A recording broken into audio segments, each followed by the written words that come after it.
নবী হে, ধৈর্যশীলদেরকে আপনি সুসংবাদ দিন। ধৈর্যশীলদেরকে সুসংবাদ দিন, তার মানে বিপদে ধৈর্য ধারণ করতে হবে। প্রিয় ভাইয়েরা, ইন্নামাস সাবরু ইনদা সাদামাতিল উলা। বিপদে আমরা অনেক সময় প্যানিক হয়ে যাই, অস্থির হয়ে যাই, কি করব, হতাশ। না, মুমিনরা হতাশ হয় না, ধৈর্য ধারণ করে। কি করে? কি করে? ধৈর্য ধারণ করার শক্তি দাও গো মেহেরবান আমায়, দাও গো মেহেরবান। পড়েন, ধৈর্য ধারণ করার শক্তি দাও গো মেহেরবান আমায়, দাও গো মেহেরবান। সবাই বলুন একসাথে, ধৈর্য ধারণ করার শক্তি দাও গো মেহেরবান আমায়, দাও গো মেহেরবান। বুকের ভেতর ব্যথার নদী বইছে অবিরা, বইছে বইছে অবিরা। পড়ুন, ধৈর্য ধারণ করার শক্তি দাও গো মেহেরবান আমায়, দাও গো মেহেরবান। পড়েন আমিন। আল্লাহ যেন বিপদে আমাদেরকে ধৈর্য ধারণ করার তৌফিক দান করে। প্রিয় ভাইয়েরা, ধৈর্য এটা এমন একটা গাছ, যে গাছের সারা গায়ে কাটা, কিন্তু এই গাছের ফলটা বড় সুস্বাদু। আই রিপিট, আমি আবার বলছি, ধৈর্য এটা এমন একটা গাছ, যে গাছের সারা গায়ে কাটা, কিন্তু ফলটা বড় মিষ্টি, ফলটা বড় সুস্বাদু। সবাই ধৈর্য ধারণ করতে পারে না। বিষ্ণু ইসলামকে আল্লাহ তাআলা নানা সময় আশ্বস্ত করেছেন, সান্ত্বনা দিয়েছেন, আর ধৈর্যের বাণী শুনিয়েছেন। আল্লাহ বলেন, ফাসবির কামা সাবারা উলুল আজমি মিনার রাসূল। নবী হে, আপনার আগে দৃঢ় প্রত্যয়ী নবীরা যেরকম ধৈর্য ধারণ করেছে, আপনিও ধৈর্য ধারণ করুন। সূরাতুল মুজাম্মিল আল্লাহ তাআলা বলছেন, ওয়াসবির আলা মা ইয়াকুলুনা ওয়াহজুরহুম হাজরান জামিলা। ওরা যাই বলুক, আপনি ধৈর্য ধারণ করুন, ওদের কথাকে ইগনোর করুন। Just ignore what they are saying to you. যা বলে আপনি জাস্ট ইগনোর করেন। ওরা বিষ্ণু ঈসা ইসলামের মনোবলকে ভেঙে দেওয়ার জন্য কখনো বিষ্ণু ঈসা ইসলামকে কবি বলে গালি দিত। কবি কি বলতো? শায়ের। কখনো বলতো মজনুন, পাগল। নাউজুবিল্লাহ পড়বেন না?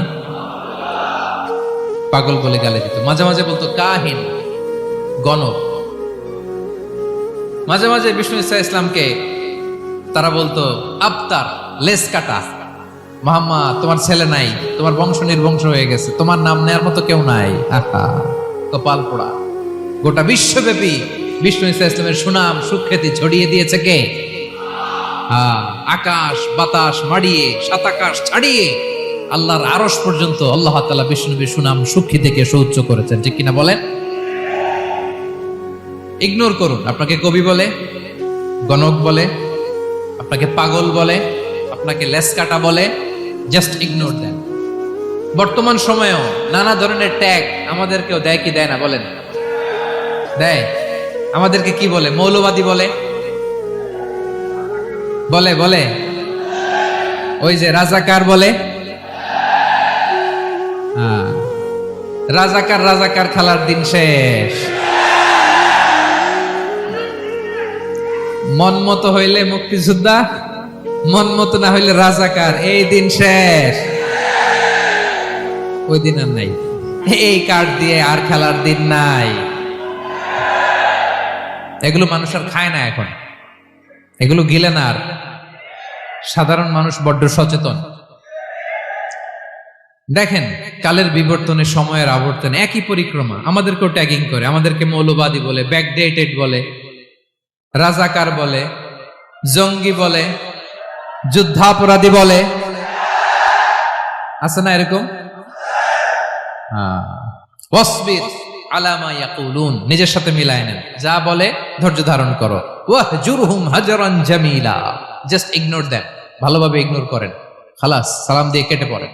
তাহলে প্রিয় ভাইরা, এই বিপদ আপদ আমাদের পিছু ছাড়বে না, পিছু ছাড়বে না। নবীদের পিছু ছাড়ে নাই, আমরা কোথায়? আমরা আর কি? বিপদ আমাদেরকে ধৈর্য ধারণ করতে হবে, মনোবল হারাইলে হবে না। দেখেন বিশ্বনবী কিভাবে আপনাদেরকে সান্ত্বনা দেয়। বিশ্বনবী বলেন, আজাবান লি আমরিল মুমিন, মুমিনের ব্যাপারটা বড় আশ্চর্যজনক। ফাইন্না আমরাহু কুল্লাহু লাহু খাইর, মুমিনের জীবনে যা ঘটে সবটাই খাইর, সবটাই কল্যাণ। ইন আসাবাতহু সাররাউ শাকারা ফাকানা খায়রাল্লাহ ওয়া ইন আসাবাতহু দাররাউ সাবারা ফাকানা খায়রাল্লাহ। মুমিনের জীবনে যদি সুখ আসে তাহলে মুমিন শুকরগুজার হয়, এটা তার জন্য ভালো। আর যদি মুমিন জীবনে দুঃখ আসে তাহলে সে সবর ইখতিয়ার করে, এটাও তার জন্য ভালো। সুবহানাল্লাহ। তাহলে দেখেন, আমরা হয় সুখে থাকি নয় দুঃখে থাকি, ঠিক কিনা বলেন? তাহলে সুখের সময় আমরা শুকর করি, কি করি? শুকরগুজার হই। শুকরিয়া করাও একটা ইবাদত, শুকরিয়া করাও কি? আর দুঃখের সময় আমরা সবর করি, সবর করাটাও একটা। তাহলে আমাদের পুরো জীবনটাই ইবাদত, পুরো জীবনটাই সুখের সময় শুকর আর দুঃখের সময় সবর। আওয়াজ করে বলেন, সুখের সময় শুকর আর দুঃখের সময়। এই দুই ইবাদত মুমিন জীবনে চলমান, কন্টিনিউয়াস, একটা উইন উইন সিচুয়েশন। কি বলেন? উইন উইন হয়ে গেল না? যেই পরিস্থিতিতেই থাকে আমাদের জন্য লাভ। আল্লাহু আকবার। তাহলে প্রিয় ভাইরা, এটাই জীবনের বাস্তবতা। সবর আমাদেরকে ইখতিয়ার করতে হবে, হতাশ হওয়া যাবে না। অনেকে আমরা অল্পতে হতাশ হই। এই যে আমরা ধৈর্য ধারণ করছি, এর ফল পাচ্ছি না? দীর্ঘ 1.5 দশক ধরে ধৈর্য ধারণ করছেন না আপনারা? এখন মুক্তি, স্বাধীনতা, বিজয় এনে দিয়েছে কে? ধৈর্য ধারণ করুন।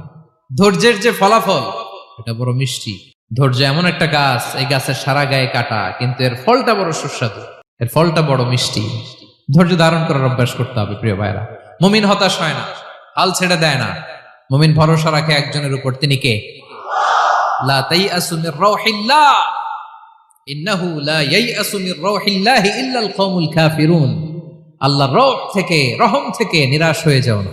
কাফির ছাড়া, অকৃতজ্ঞ ছাড়া কেউ আল্লাহর রহ থেকে, আশা থেকে নিরাশ হয় না। শয়তানের সবচেয়ে বড় মিশন হলো আমাদেরকে হতাশ বানানো, এটা খেয়াল রাখবেন। শয়তানের সবচাইতে বড় মিশন কি? আমাদেরকে হতাশ করে দেয়া। হতাশ বানাইতে পারলে সে সাকসেসফুল, খুশি। কিন্তু আমরা এত সহজে হতাশ হই না, আমরা নিরাশ হই না, আমরা বিপদে হাল ছেড়ে দেই না। আমরা ভরসা রাখি এক মহান সত্তার উপর, তিনি কে? মনে থাকবে, বিপদ আসলে ভেঙে পড়বেন, ভিসা না হইলে কান্নাকাটি শুরু করবেন, ব্যবসায় লস হইলে হাউমাউ, হতাশ হবেন, ভেঙে পড়বেন। ধৈর্য ধারণ করব আমরা। আওয়াজ করে বলেন, আমরা কি করব? সবর। বিপদ ট্যাকেল দেওয়ার প্রথম স্টেপ হচ্ছে সবর। ধৈর্য ধারণ করতে হবে। অবশ্যই সাবিরিন, ধৈর্যশীলদেরকে সুসংবাদ দাও। বিপদ থেকে বাঁচার দ্বিতীয় স্টেপ হচ্ছে এই বিপদ থেকে উত্তরণের চেষ্টা করতে হবে।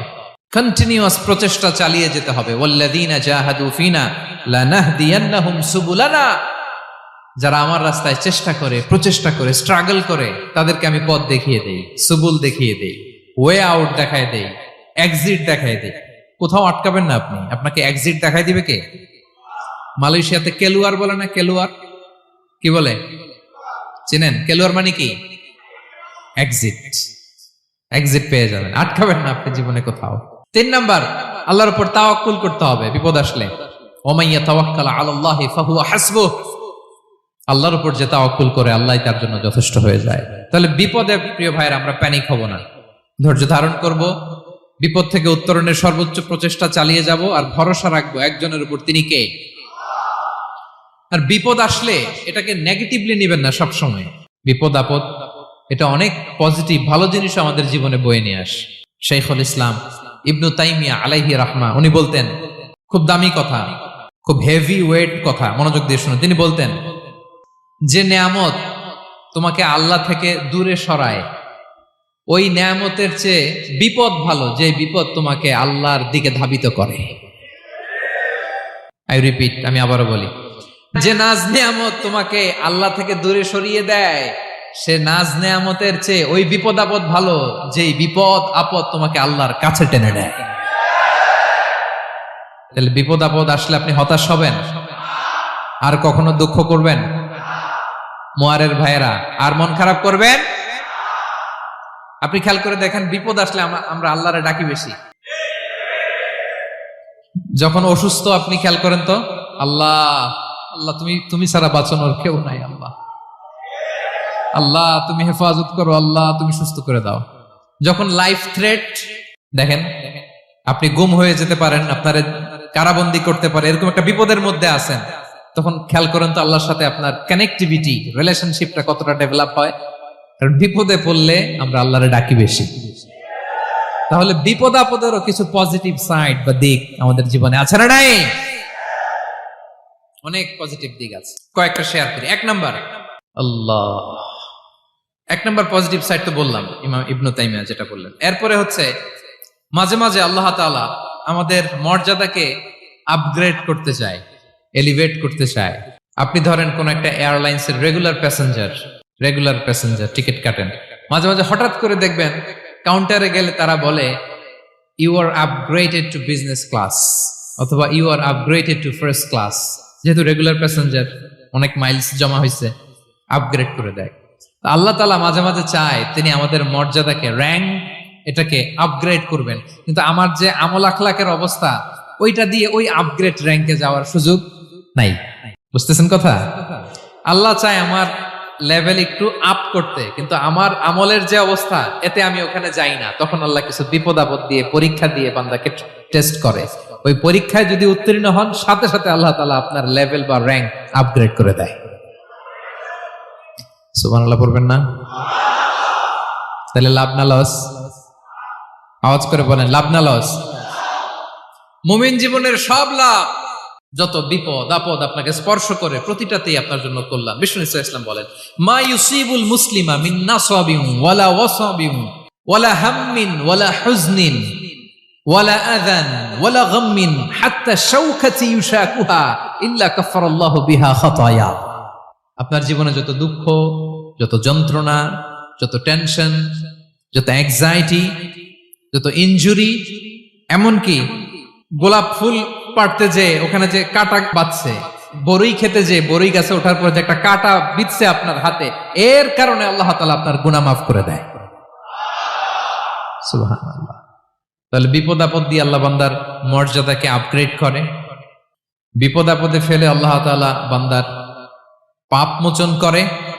বিপদ আপদ দিয়ে আল্লাহ তাআলা বান্দার শাস্তি মওকুফ করে।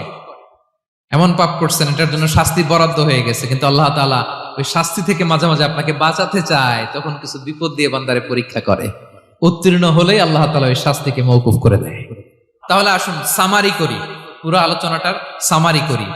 বিপদ আপদ, পরীক্ষা, স্ট্রাগল, কষ্ট, এটা সুন্নাতুল্লাহি ফিদ দুনিয়া। এই দুনিয়ায় আল্লাহর সুন্নাত, এর বাইরে কেউ যেতে পারে না। ইভেন নট দ্য মেসেঞ্জার্স, নবীরাও না। আজকের আলোচনায় শুনছেন না নবীদের জীবন দিয়ে কি গেছে, ups and downs, test and trial, নবীরাও না।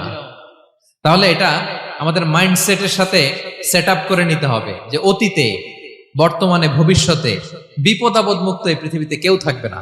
পারবেন? হ্যাঁ, এটা মাইন্ডসেটে নিয়ে নিতে হবে যে এটাই জীবন, বিপদ আপদ দিয়ে আল্লাহ পরীক্ষা করবেন। এটাই পৃথিবী। চির সুখ, চির শান্তি এই পৃথিবীতে খুঁজলেই পাওয়া যায় না। শুরুতে বলছিলাম না, চির সুখ, চির শান্তি। বলেন তো, এটা কি দুনিয়ার ফিচার না জান্নাতের ফিচার? জান্নাতের ফিচার দুনিয়ায় খুঁজলে পাওয়া যাবে? যাবে না। তাহলে আজকের আলোচনার 1 নাম্বার লেসন হচ্ছে বিপদ আপদ এটা সুন্নাতুল্লাহি ফিদ দুনিয়া। এই দুনিয়া আল্লাহর সুন্নাত, এটা থেকে মুক্তি পাওয়ার কোনো সুযোগ নাই, নবীরাও পায় নাই। 2 নাম্বার লেসন, বাঁচার যেহেতু সুযোগ নাই, we have to face it with patience, intellect and tawakkul. বিপদে অস্থির হওয়া যাবে না, এটাকে ফেস করতে হবে উইথ পেশেন্স, ধৈর্যের সাথে। বিপদ আমরা মোকাবেলা করব কিসের সাথে? ধৈর্য। প্যানিক হবেন না, অস্থির হবেন না, ধৈর্য ধারণ করবেন উইথ ইন্টেলেক্ট। আল্লাহর দেয়া আপনার ইন্টেলেক্ট খাটিয়ে এই বিপদ উত্তরণের, সর্বান্তকরণের চেষ্টা প্রচেষ্টা আপনার চালায় যেতে হবে। আর সবশেষে আত-তাওয়াক্কুল আলাল্লাহ, ডিপেন্ডিং অন আল্লাহ। ভরসা করব কার উপর? আল্লাহর উপর। পারা যাবে তো? আচ্ছা, 2টা লেসন গেল। 3 নাম্বার লেসন হচ্ছে আমাদের ছেলে মেয়েদেরকে we have to educate our child regarding the test and trial in this দুনিয়া। দুনিয়ার এই বিপদ আপদের ব্যাপারে আমাদের ছেলে মেয়েদেরকে শেখাতে হবে, বুঝাতে হবে। ওরা ছোট মানুষ তো, অস্থির হয়ে যায়। আব্বু আমার সাথে কেন এমন হয়? আমারই শুধু পেন্সিল চুরি হয়, আমারই শুধু এটা হয়, আমি পরীক্ষায় খারাপ করি, আমি ব্যথা পাই, আমার এই আমার সেই। ছোট মানুষ তো বুঝে না। ওরা বুঝাইতে হবে যে বাবা, this is the essence of life, এটাই জীবন, এটাই কি এই লাইফ হ্যাকস গুলো তাদেরকে শেখাইতে হবে। ডোন্ট বি প্যানিক, প্যানিক হওয়া যাবে না। This is how life is design. এটাই জীবন, বিপদ আপদ আসবে, এটাকে মেনে নিতে হবে। ছেলে মেয়েদেরকে শিখাইতে হবে, তাহলে তারাও প্যানিক হবে না। পারবেন তো ইনশাআল্লাহ? আচ্ছা, 4 নম্বর লেসন হচ্ছে, যেটা আমরা জানলাম, এই বিপদ আপদ সবসময় আমাদের জন্য খারাপ না। সামটাইমস ইট ব্রিংস খায়ের for us if dealt properly. ঠিক মতো বিপদকে ডিল করতে পারলে এটা আসলে আমার জন্য আখেরে কল্যাণই বয়ে নিয়ে আসে। কি বলেন, তাই না? কল্যাণ বয়ে নিয়ে আসে। সব শেষ কথা হলো, আমরা যেন এই বিপদগুলোকে প্রপারলি ডিল করতে পারি, আমরা যেন সবর এখতিয়ার করতে পারি। আল্লাহর কাছে চাইতে হবে, দোয়া করতে হবে, কারণ তৌফিক দেওয়ার মালিক কে?